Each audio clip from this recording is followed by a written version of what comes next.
juin 2013, Viarmes, à 30 km de Paris. Au pied de l'hôtel de ville, des archéologues découvrent les vestiges d'une demeure médiévale construite à l'extérieur d'un ancien château fort.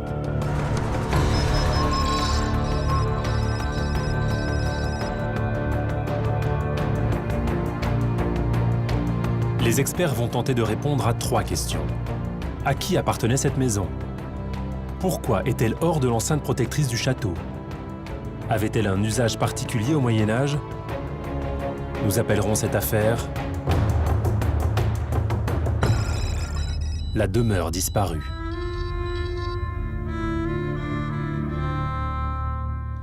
Alors cette enquête sur la demeure disparue, elle se situe au XIIIe siècle, à une période où on connaît un grand nombre de résidences d'élite, aussi bien en ville d'ailleurs qu'à la campagne. Mais la particularité de ces demeures, c'est qu'elles sont entourées d'éléments défensifs. Et dans le cas présent, non seulement on n'observe aucun élément défensif, c'est-à-dire que la demeure n'est entourée par exemple d'aucun fossé, mais qu'on se situe en plus à l'extérieur des remparts du château.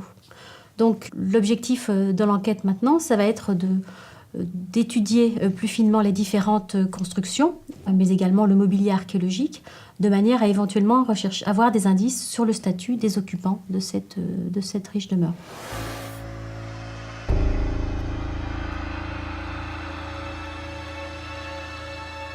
Sur le site apparaissent les contours de plusieurs pièces de grande dimension. À l'intérieur de l'une d'entre elles, des carreaux sont encore en place. Alors, ce que l'on peut remarquer sur ce pavement, c'est que nous avons déjà 2 types de carreaux. Nous avons un type carré et les types triangulaires qu'on appelle dents de loup. Pour la période médiévale, on a un sol tout à fait classique de pavement et de type de motif. À première vue, cette demeure semble ordinaire. Mais un élément attire l'attention des experts. Les premières marches d'un escalier. La maison possédait donc un étage. Les archéologues en retrouvent d'ailleurs quelques morceaux. Et contrairement au rez-de-chaussée, les carreaux qui recouvraient le premier étage de la maison sont, eux, loin d'être ordinaires. Et là, on est sur de la grande qualité architecturale.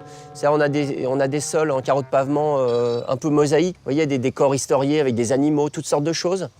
Et surtout, ce qui est extrêmement rare, on a des vitraux, y compris des vitraux qui sont peints avec des motifs, des personnages, les plombs des vitraux.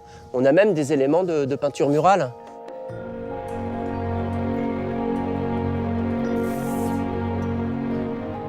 On est donc devant une riche demeure qui, on le sait maintenant, a été équipée d'un étage pour lequel il va falloir comprendre la fonction. C'est-à-dire que pour l'instant, l'enquête ne nous donne pas d'informations très précises sur la fonction de ces différentes pièces, encore moins sur le statut précis des occupants. Et la seconde partie de l'enquête va donc devoir approfondir ces différents points en étudiant de manière plus détaillée le mobilier, mais aussi les carreaux de pavement.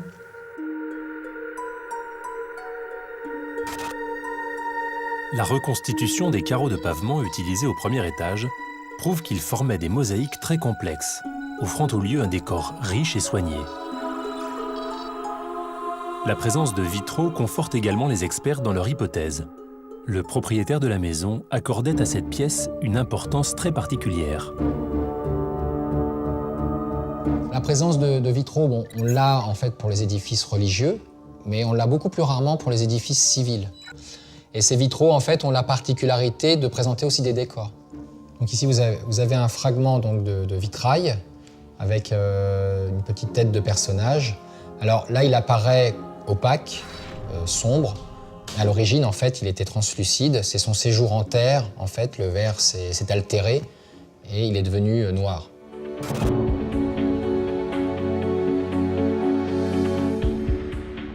L'étage de la maison était, semble-t-il, une salle de réception richement décorée, où le propriétaire organisait des bals ou des banquets. Sur le terrain, un nouvel indice va faire progresser l'enquête. Sur l'un des carreaux de pavement sont gravés les emblèmes de la famille qui vivait ici. 3 coquilles Saint-Jacques.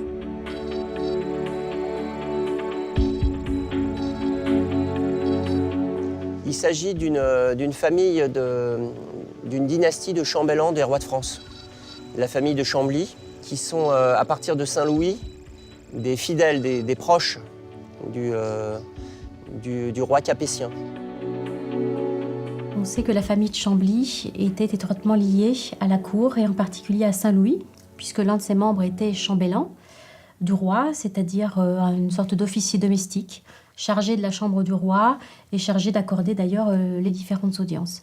On sait également que le roi venait régulièrement à l'abbaye de Royaumont, qui se situe en fait à peine 2 km du site qui nous intéresse, et donc il est assez logique que cette famille de Chambly dispose d'une demeure prestigieuse à cet endroit où il pouvait d'ailleurs éventuellement même recevoir le roi et sa cour, ce qui pourrait expliquer la richesse de la demeure et des aménagements intérieurs qui ont été mis au jour par les fouilles archéologiques. Ainsi se termine l'affaire de la demeure disparue. Mais d'autres fouilles, d'autres enquêtes attendent encore les experts du passé.